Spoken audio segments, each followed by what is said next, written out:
오늘 할 것은 개박과 해탈에 대한 문제입니다. 그러니까 우리 중생이라고 하는 중생은 여러 가지 번뇌에 의해서 묶여 있다라고 일반적으로 생각을 합니다. 그래서 우리는 그 번뇌로부터 해탈하는 것을 수행이라고 말하는데, 과연 중생이 번뇌에서 묶여 있는 것이며, 또한 과연 해탈이라고 하는 것이 우리가 생각하는 것으로 가능한가 하는 문제를 이야기하고 있습니다. 우선 우리를 개박하고 있는 10가지 근본 번뇌에 대해서 이야기를 하자면, 탐진치 만의 견, 그래서 이 견 가운데 아견, 병견, 개금치견, 또 2개가 생각하는데 5개가 있어요. 10개가 됩니다. 탐심이라고 하는 것은 자기가 원하는 것이 잘 이루어져서 그것을 자기가 좋은 쪽으로 소유하고 있는 거죠. 그러니까 탐심이라고 하는 것도 소유하는 것이고, 진심이라고 하는 것은 자기가 싫어한 일이 발생했을 때 싫어한 쪽으로 그것을 소유하고 있는 거죠.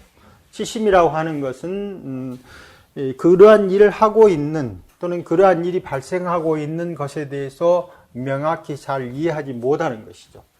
그 다음에 이제 만이라고 하는 것은 스스로 이제 잘났다고 생각하거나 또는 못났다고 생각하거나, 이 만이 여러 종류죠. 그래서 어떤 사람은 늘 스스로가 낮춘 것처럼 보이는 분도 계시는데, 그것은 비만이라고 해가지고 스스로 낮추면서 은근히 자기를 내세우는 쪽으로 그런 작용하는 것도 다 많이 있죠. 그 다음에 이제 의심입니다. 의심이 이제 대단히 큰 번뇌죠. 특히 이제 의심 번뇌라고 하는 것은 뭐냐면, 불교에 있어서는 그 부처님 법, 즉 인연법에 대해서 잘 믿지 않는 것이 이제 의심 가운데 하나가 되겠죠. 그 다음에 견은 악견이라고 하는 것은 자아가 있다라고 하는 생각, 그 다음에 병견이라고 하는 당견이나 상견, 개금치견이라고 하는 것은 예를 들면은 짐승을 죽여서 제사를 지내면은 그걸 통해서 무엇은 복을 얻을 것이다 라는 것처럼, 어떤 종교나 제의에서 행해지고 있는 모든 의례, 괴범 그 자체가 정당성을 확보하지 못하고 있는데, 그런 것을 통해서 무엇인가 얻어진 것처럼 생각하는 모든 행동 양상을 개금치견이라고 그렇게 합니다. 그런데 여기서 보면은 이 탐심과 진심이라고 하는 것은 사람이 행동을 할 때 그 행동을 하고 있으면 그 행동하는 것을 우리가 뭐라고 하냐면 업이라고 그럽니다. 업인데, 이 업에는 2가지 이 뜻이 있지. 하나는 지금 하고 있는 행동을 의미합니다. 지금 활동하고 있는 거죠. 이 활동이 그냥 있는 게 아니고, 활동을 하고 있으면 활동이 얼마 정도의 여력을 남깁니다. 예를 들면 지금 어떤 행동을 했을 때 그 행동이 마음에 기쁘면은 그 행동이 끝나고 난 이후에도 마음과 몸에 기쁨의 기운이 남아가죠. 그 다음에 내가 별로 즐겁지 못한 일을 만나게 되면은 그 일이 끝나고 난 다음에도 몸과 마음 속에 그 즐겁지 못한 여운들이 남겨갑니다. 이와 같이 나에게 남겨져 있는 그 힘, 이걸 여력이라고 그러는데, 지금 하고 있는 행동 또는 활동이 그 자체로 끝나지 않고 여력을 남겨가는 것, 이 2가지를 전부 다 합쳐서 업이라고 그렇게 부릅니다. 그런데 이 업은 좋은 경계를 만나면 거기서 끝나는 게 아니고 다시 여력을 남겨지니까 몸 가운데 그 무언가 것이 남아가게 되고, 진심도 마찬가지로 무언가 남아가게 되고, 치심은 사려겹지 못하고 제대로 알지 못한 행에서 일어난 것들도 마찬가지로 거기서 끝나지 않고 계속해서 남아가는 거예요. 그래서 우리 활동이라고 하는 것은 그런 한 활동하는 행동에서 끝나는 게 아니고, 바로 계속해서 여력을 남겨서 이어간다고 해서 이제 뭐라고 부르냐면은, 업을 다시 부를 때 습기라고 이렇게 부르는 거예요. 습관적으로 그와 같은 기운을 연속시켜가는 거죠. 그렇게 해서 이와 같은 습기를 남겨가면서 계속해서 우리가 활동을 계속하는데, 이 습기 중에서 결정적으로 우리 삶을 작용하는 것을 이숙습기라고 그렇게 부릅니다.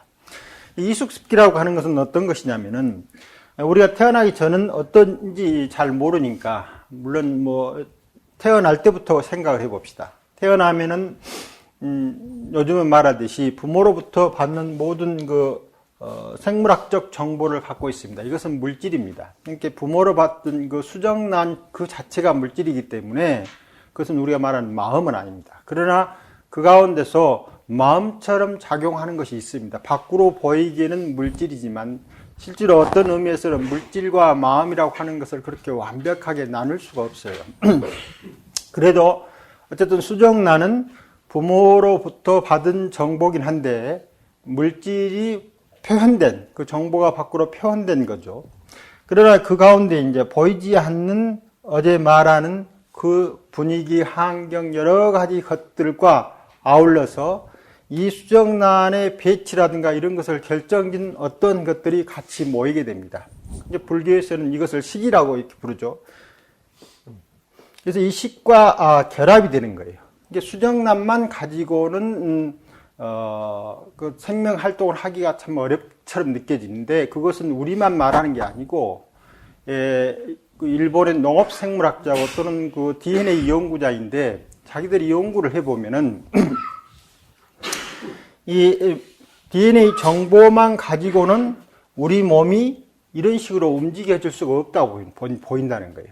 그런데 그 뒤에 마치 종교에서 말하는 신이라든가 부처라도 하는 것이 있는 것처럼 그렇게 해서 DNA 정보를 잘 조절해 가지고 이 몸의 하루 생활과 일생을 이끌어 간다라고 하는 것이 상정되지 않으면 않을 정도로 어떤 것이 있는데 그 학자가 생각할 때 나는 그것을 신이나 부처로 부르기는 참 그렇다. 그래서 어떤 것 이렇게 부릅니다. 그런데 어떤 것인데 그냥 어떤 것이라 하기는 그러니까 약간 좀 이대한 것 그렇게 불러요. 그래서 something great라고 해서 뒤에다가 이대하다라고 하는 것을 큰 것으로 붙여준 거예요. something great라고 할 수 있는 어떤 것이 있어가지고 못하지 않겠느냐 이런 이야기를 하는데 물론 그것이 우리가 갖다 쓰면 이제 이 식이론하고 붙여서 할 수가 있는데 어찌 됐든 간에 수정란 그 자체로만 암벽이 되어 가기는 좀 그렇고 더군다나 수정란이라고 하는 것도 대체적으로 한 50% 정도만 착상을 해서 태아로 진행되고 나머지 50% 정도는 다른 요인에 의해서 착상하지 못하고 밖으로 나와서 태아를 이루지도 못하고 사라지고 하는 그런 과정인데 어쨌든 이렇게 해서 이제 우리가 태어나게 됩니다. 그러면 이 가운데서 부모로부터 자동 정보라든가 또는 방금 말하는 무엇인가 이런 조절 인자라든가 이런 것이 있어가지고 우리가 커 나가는데 커 나가면서 방금 말한 대로 정보는 습관적으로 그렇게 해 나가는 기운들이 있는 것이죠. 그래서 어떤 것에 보면 탐심을 일으키고 어떤 것은 진심을 일으키고 어떤 것은 선한 행동으로 활동하고 어떤 것은 좋지 못한 것으로 활동하는 그런 양상들이 이루어져 가는 거예요. 그래서 이제 우리 일생이라고 하는 것을 이와 같은 것으로 보면은 태어날 때는 바로 전까지 과거에서 일어났던 모든 것들의 영향이 거의 결정적인 거죠.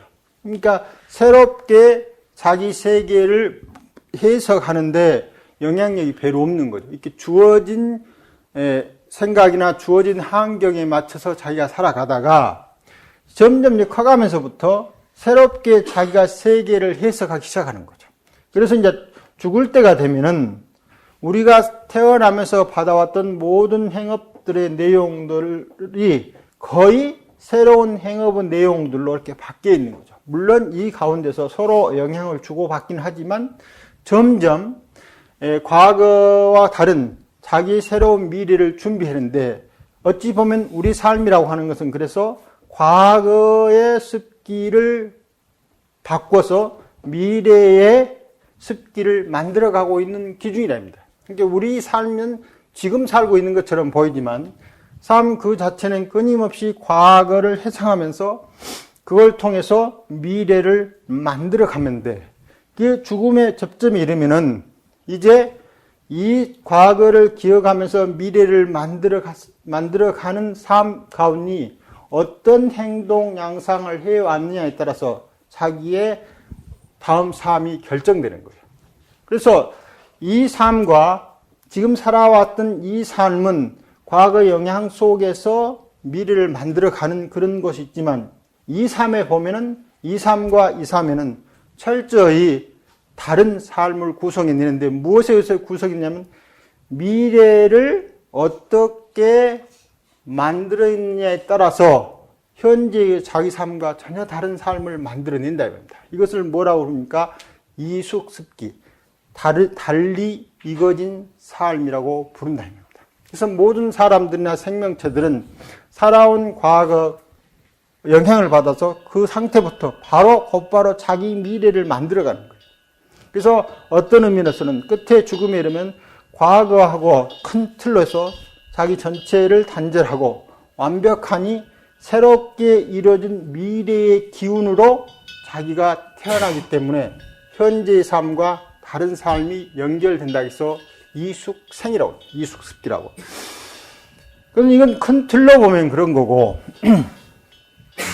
작은 틀로 보면은 지금 일어난 생각도 또한 완전히 마찬가지입니다. 지금 일어난 생각도, 우리는 이 현재 생각하고 있는 것들이 자기가 가지고 있는 여러 가지 습관적, 즉, 여력을 전혀 벗어날 수 없기 때문에 과거에 행해졌던 인식 틀을 떠올라가지고 그 인식 틀을 기준으로 해서 현재 정보를 받아들여가지고 새롭게 현재를 해석하고 흘러가고 있는데 그 해석 틀이 너무나 미미한 차이가 있기 때문에 크게 차이를 느끼지는 못하지만 이 한 생각 일어난 순간도 바꿔 말하면 과거를 단절하고 현재를 만들어 가는데 실제는 그 자체가 미래가 되어가는 거예요.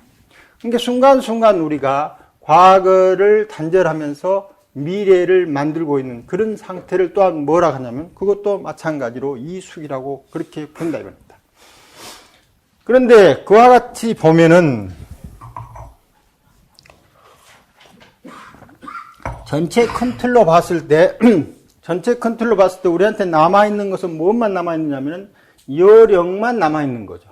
무엇을 담지해서 가는 게 아니고 여력만 남아있고 현재도 마찬가지로 무엇을 생각하는 것만 남아있는데 이러한 것들이 지속적으로 자기 변화를 하고 있는 거죠. 그래서 과거에 했었던 것은 소멸시켜지고 미래를 만들어 가고 있다라고 하는 그 과정에서 삶과 삶 사이는 완벽히 다름이 있는 거예요. 자, 이것이 전체로 보면 이제 무상이죠. 그런데 제 행위 왕래자라고 하면 왕래라고 한다고 하는 것 여기서 보면 무상이라든가 변화를 의미합니다. 그런데 만일의 모든 행동들이 항상하다라고 하면은 왕래한다고 할 수가 없는 거죠. 그러니까 왕래라고 한다고 하는 것은 끊임없는 변화가 있을 때 왕래라고 하는 말을 하게 되는데 변화가 없으면 앙래라고 하는 것을 말할 수 없어요. 자, 그러면 우리 삶을 봤을 때 우리가 무엇에 과거에 일정한 인식 틀에 매여 있는 것처럼 사고는 되고 생각은 되어지는데 자세히 자기 삶을 들여보면은 큰 틀로 우리가 윤회를 하고 있다 할지라도 큰 틀로 봤어도 이것이 일정한 양상으로 있는 것이 아니고 그 다음에 현재 일어나고 있는 생각으로 봐서도 그것이 일정하지 않다 이 말입니다.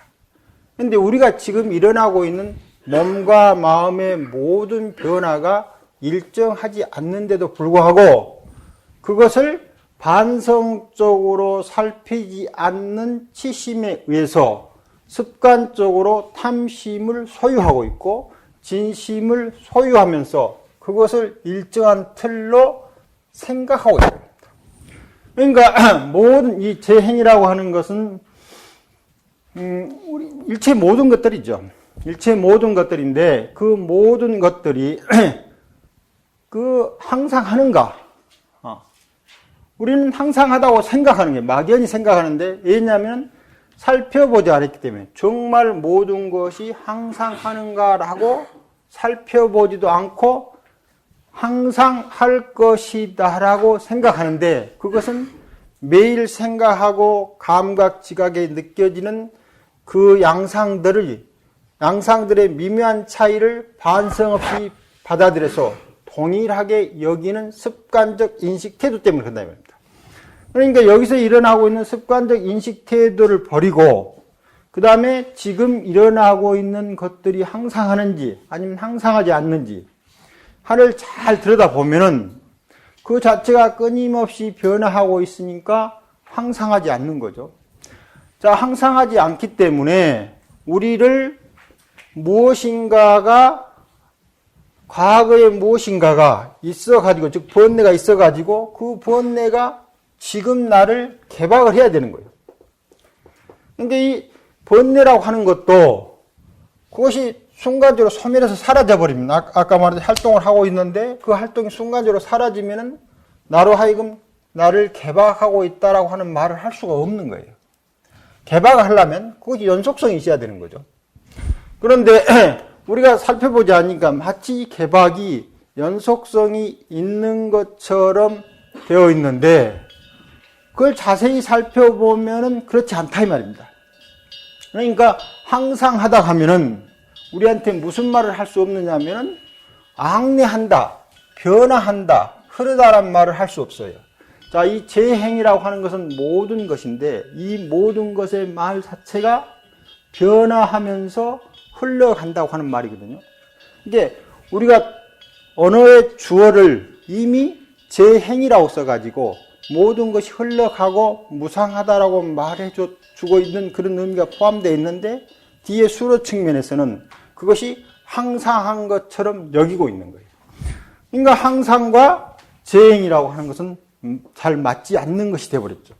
그 다음에 이제 그리고 또 잘 살펴보면은 그 자체가 항상하지 않다 이 말입니다. 그래서 항상하지 않는, 즉 바로 전 찰나에 우리가 번뇌를 일으켰다 할지라도 그것이 후 찰나에 우리를 개박하고 있는가라고 살펴보지 않았기 때문에 습관적으로 우리가 개박되어 있는 것처럼 느끼고 그렇게 생각하고 활동하는 거죠.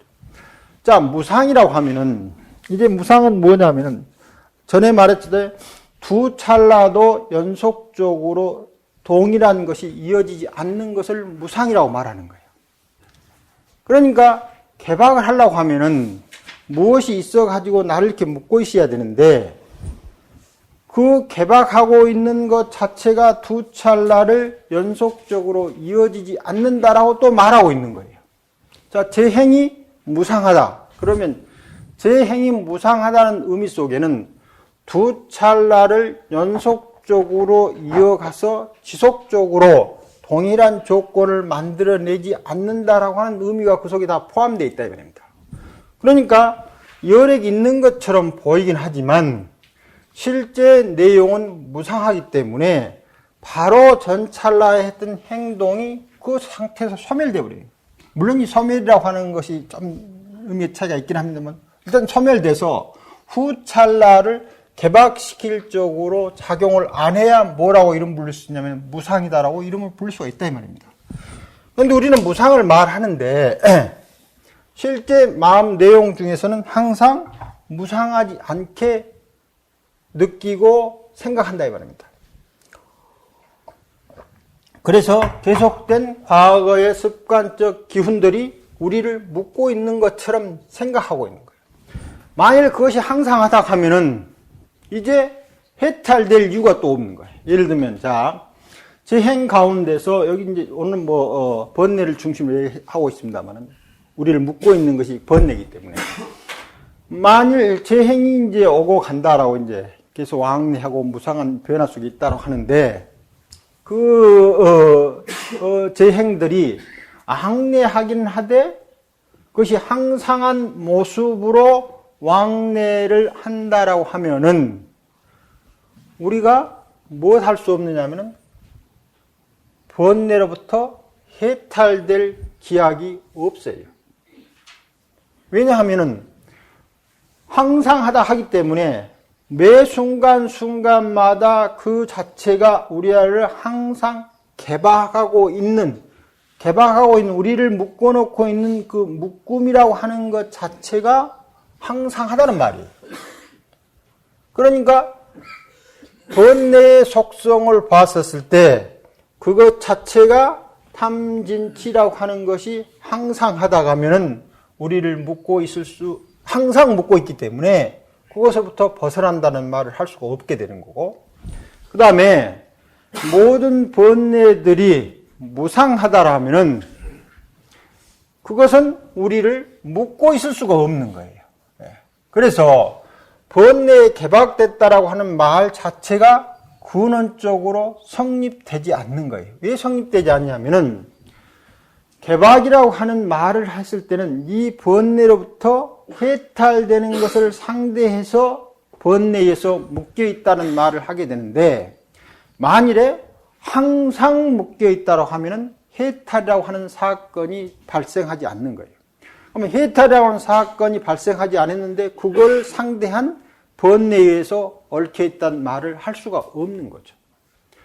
그 다음에 무상하다라고 하면은 그것이 항상 그 자체로 이어가지 않는데, 개박이라고 하는 것이 이어지지 않는데 개박됐다고 하는 말 자체가 애초부터 성립될 수 없는 거예요. 바꿔 말하면 그때는 이제 모든 상태가 해탈되어 있는 상태이기 때문에 우리가 번뇌에 묶여 있다라고 하는 말을 할 수가 없다는 겁니다.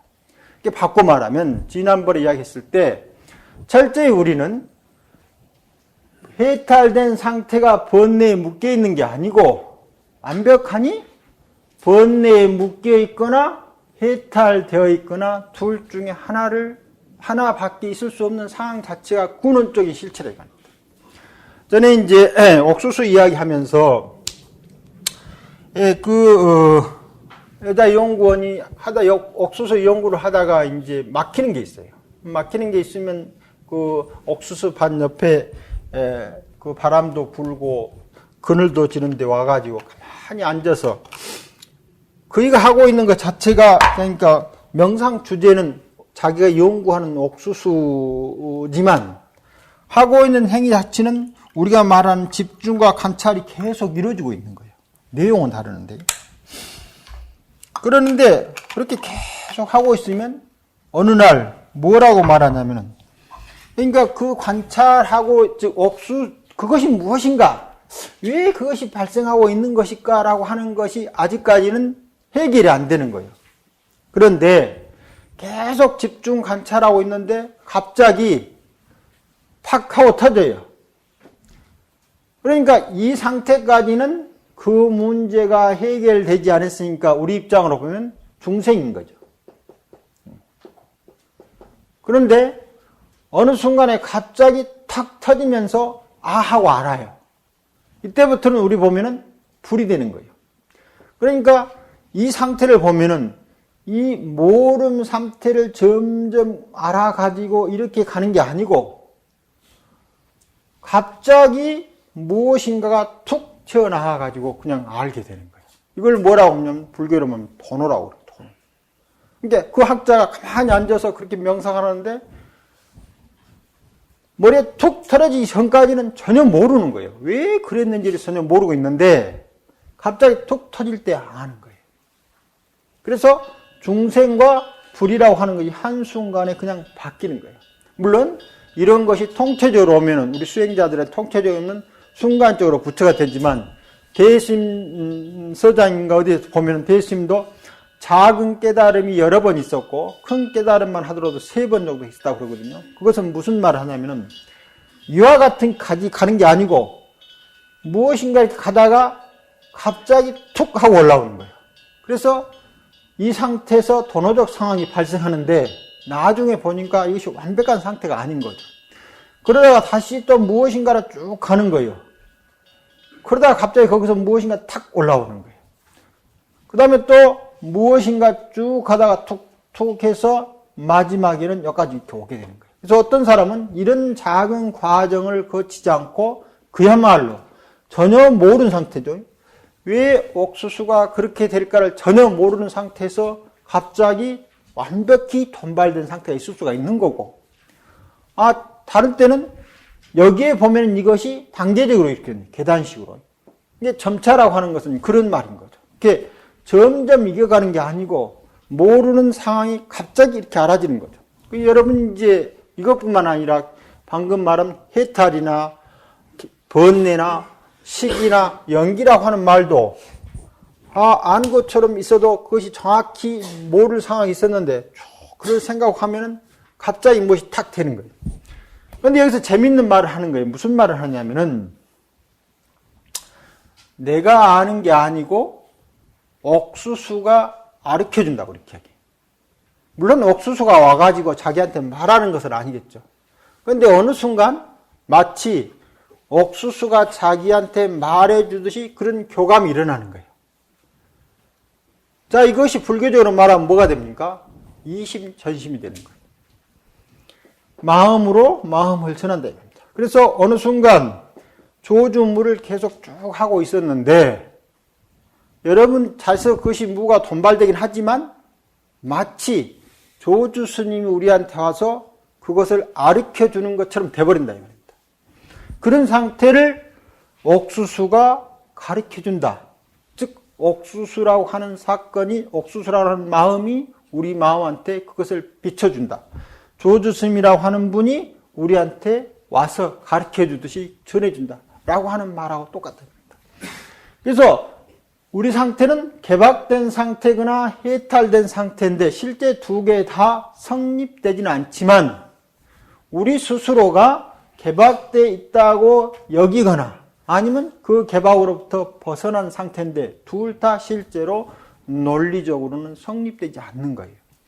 여러분이 아까 말했을 때 수정남부터 시작해서 어른이 되어갈때까지 끊임없이 무상한 변화가 있기 때문에 우리 몸이 계속 변화해 있기 때문에 그 자체가 개박되어 있는 게 아니에요. 만일 개박되어 있다고 하는 말은 무슨 말이냐면 수정란이 우리처럼 커지지 않는 상태를 의미하는 거예요. 딱 묶어가지고.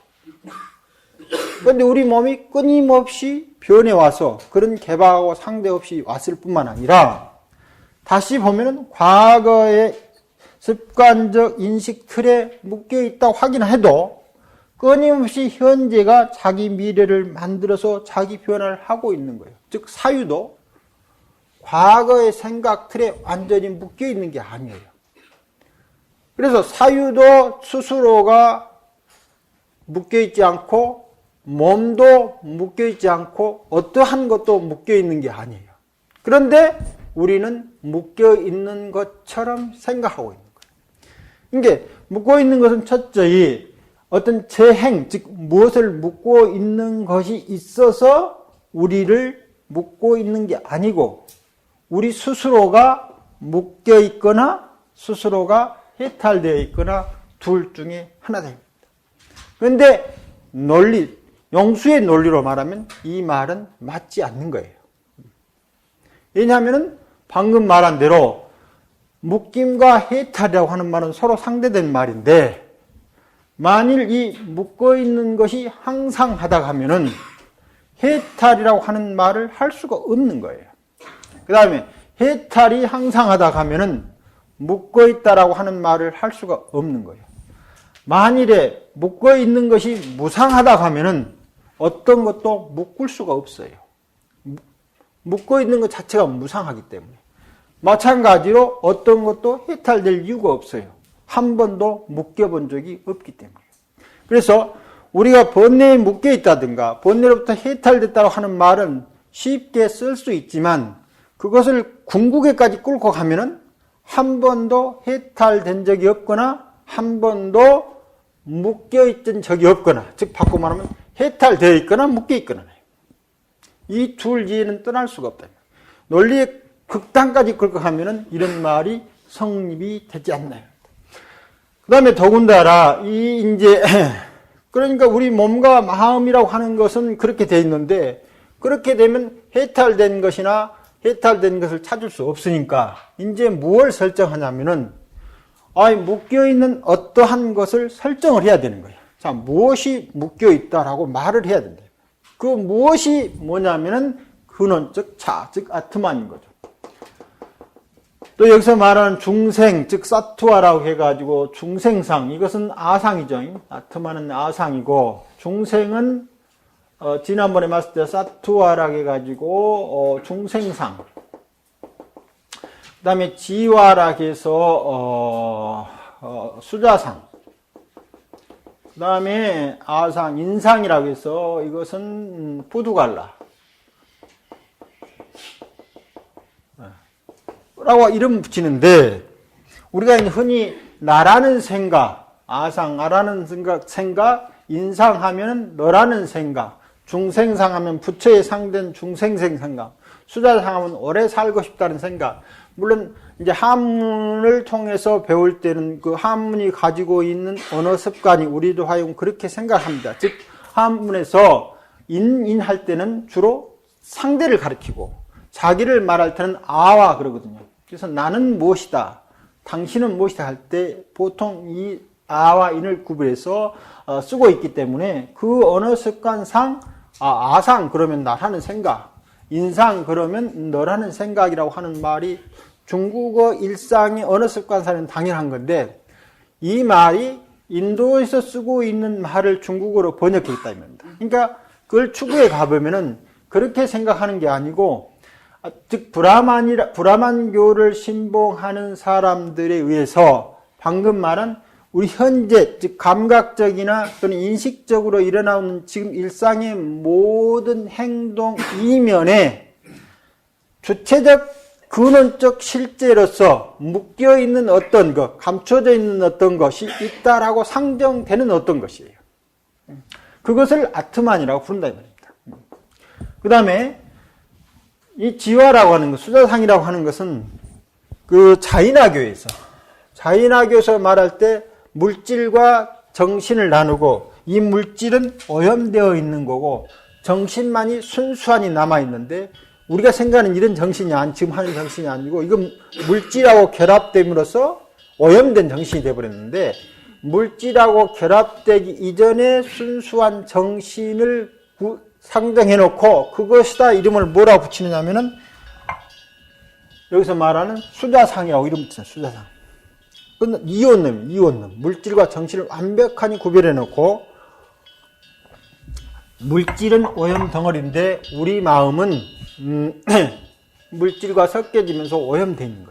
그래서 물질 요소를 다 제거해야 순수한 정신이 따로 나온다 해서 세우는 것은, 그것을 수자상이라고 부른다 이 말입니다. 그 다음에 중생상이라고 하는 것은 중성이라고 또 이렇게 하죠.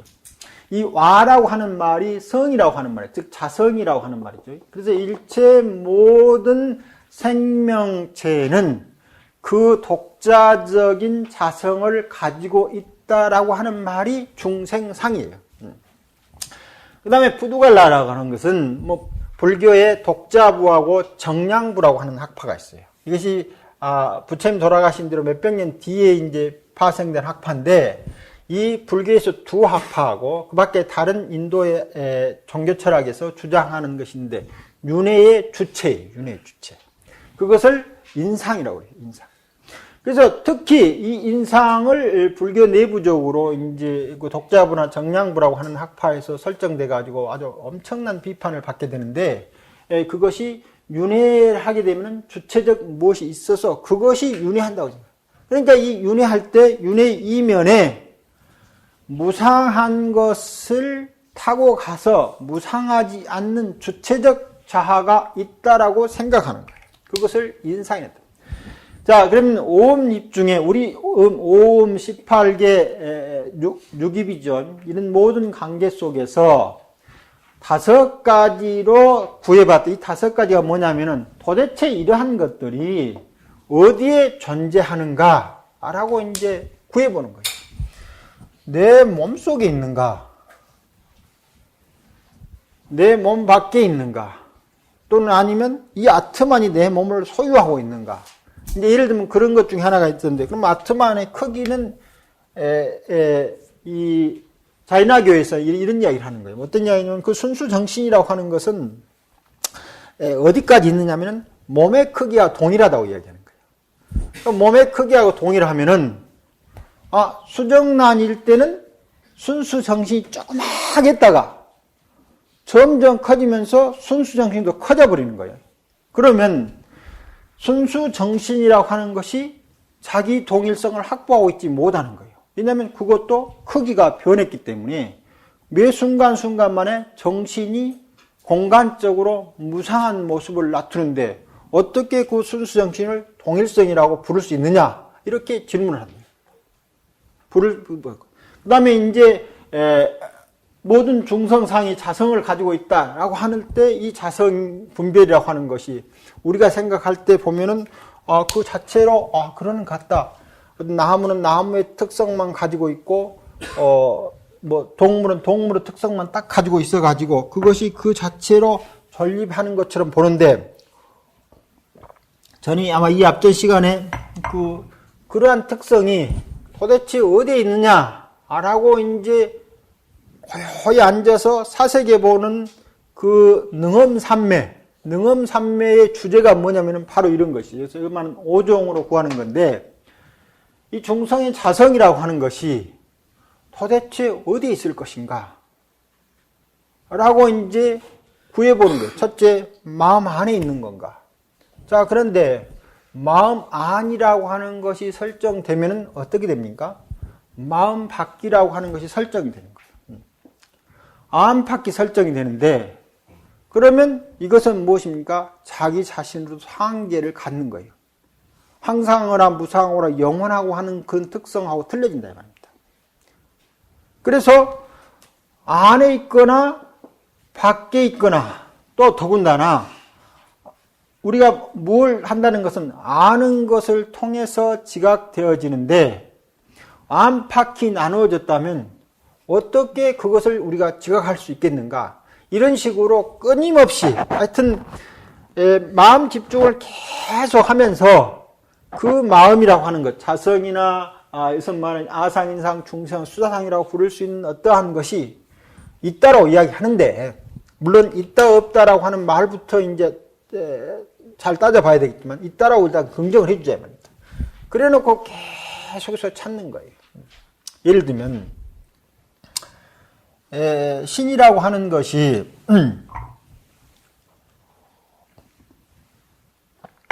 중생계에 신이 없다, 그렇게 이야기하면 어떻게 됩니까? 신이라고 하는 것이 한계를 갖게 되는 거예요. 한계를. 그러면 신의 정의 중에서 무소변제라고 하는 말이 있어요.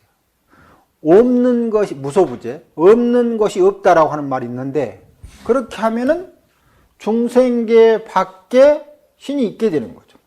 그러면 중생계를 신이 포함하지 못하고 있는 거예요. 그러니까 이를 무소부재라고 하는 말이 성립될 수 없는 거예요. 그러니까 일대 신이 완벽하니 중생계하고 동일해야 되는 거예요. 단 한치도 어긋나, 즉 우리 몸이나 우리 세상에 단 한치도 어긋나게 신이 있게 되면은 신의 무소부재라고 하는 말이 성립이 안 되는 거예요. 바꿔 말하면 우리 몸 이걸 그대로 가지고 단 한치도 변하지 않고 그대로 신이 돼야만 뭐가 됩니까? 신의 무소부재성이 증명되는 거예요. 그런데 이 몸을 떠나서 이 몸과 다른 특이성으로서 신이 있다라고 말하면 신은 존재하지 않는 곳이 있게 되는 거예요. 그러니까 무소부재라는 말을 할 수가 없는데, 그래서 내재적 초월이라는 말을 씁니다. 언어를 만드는 거죠. 만들어 가지고 마음 안에 있는데 안에 있으면서 초월됐다고 말해요. 안팎을 초월됐다고 하는데 바꿔 말하면 실제로는 그 자체로 완전히 신성이다라고 말하는 거와 똑같다.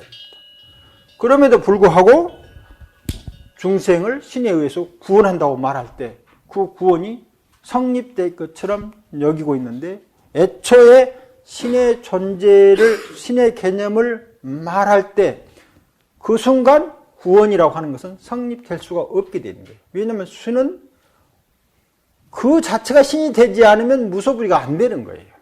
그러니까 우리 사람 이 모습 그 자체로 완벽하니 신이 돼야 되는 거예요. 그러니까 우리가 이미 구원되어 있는 거예요. 따로 구원되지 않는 거죠. 그래서 이제 아마 이런 측면에서 신약하고 구약하고 차이가 좀 있는데, 이런 면이 굉장히 강조돼 가지고 예수님이 태어난 이후로 일체 모든 중생의 죄를 자기가 다 구원시켰다라고 말하는데 신의 무소 부재성만 우리가 확고히 신임한다 하면은 따로 신으로부터 구원될 게 아니고 인간의 모든 활동 그 자체가 신성의 활발한 활동이 되니까 구원되어 있는 사람들의 활동인 거예요. 따로 구원되는 게 아니고요. 그런데 이제 그런 식으로 이제 찾아보는 거예요. 찾아보니까 이 오종이라고 하는 것은 물론 오종으로 있을 수가 있지만 뭐 가지 양상으로 도대체 아상, 중생상, 인상, 수사상이 어디에 있는가라고 계속 찾아봐도 없는 거예요. 없다 이 말입니다. 왜 어디에 있느냐? 바로 생각 속에서만 있는 거예요. 그래서 여기서 말하는 탐, 진, 치, 만, 의, 견 이 5가지 중에서 가장 먼저 사라지는 것이 뭡니까? 이 의심이 먼저, 악견이 먼저 사라져요. 악견, 나라고 하는 생각이 존재하지 않는다라고 하는 것을 알게 되는데 계속 들여다보면은 나라고 하는 것이 어떤 식으로 구성되어 있는가를 1차적으로 알게 되는데 여기서 연기법이라고 하는 것을 보게 되는 거예요. 깨달은 분들의 삶이 요즘 말하면 생태적 삶이나 친환경적 삶이나 동료적 삶이라 하는 것으로 바뀌어 있지 않으면은 불교에서 말하는 초지에 오르는 분이 아니에요.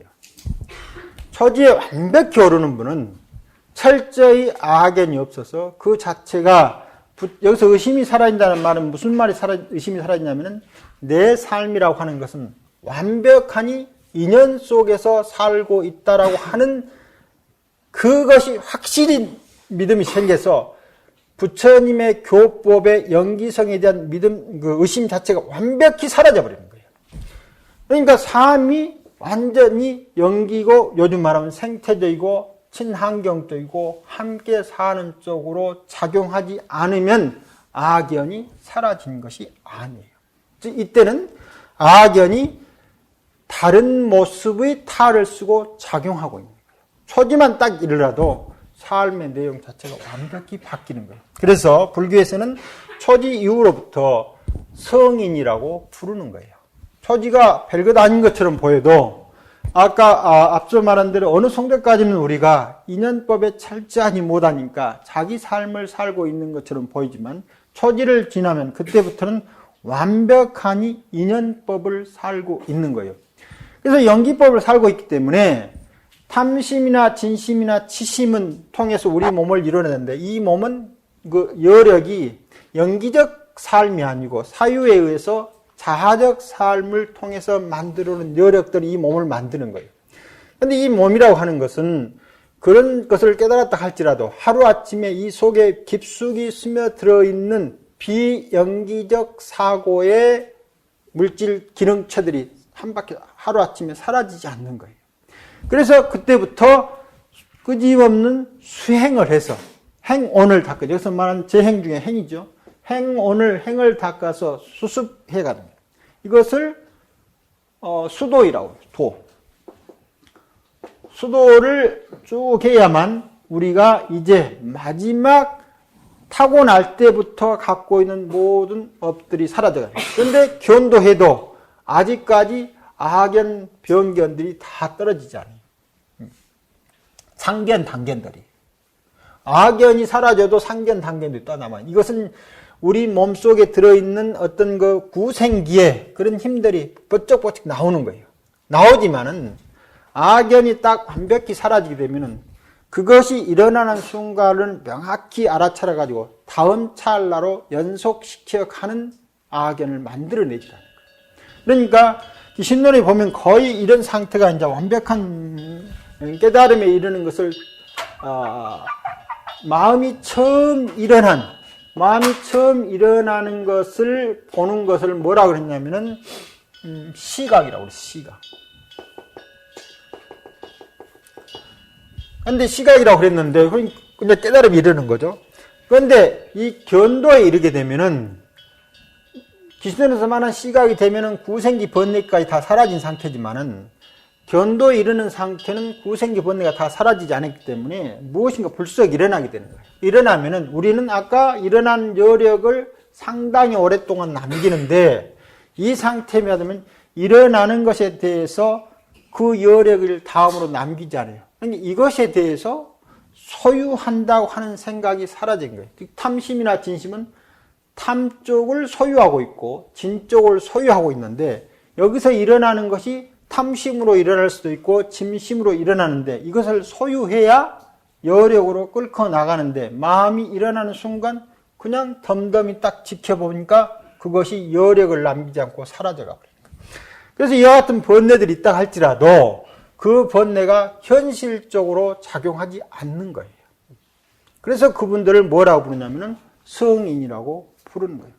그래서 이 5가지를 잘 살펴봐도 이런 것이 없고 오직 일찰나 가운데서 내가 개박되어 있거나 해탈되어 있는 이 두 상태를 명확히 지켜보면은 어느 순간 갑자기 조주 스님이 우리한테 와가지고 무가 무엇이다라고 말하는 순간 견도에 가거나 아니면 완벽한 해탈에 이르게 된다. 왜냐하면 우리 상태는 개박되어 있거나 해탈되어 있기 때문에 그렇답니다. 다음 시간 계속하겠습니다.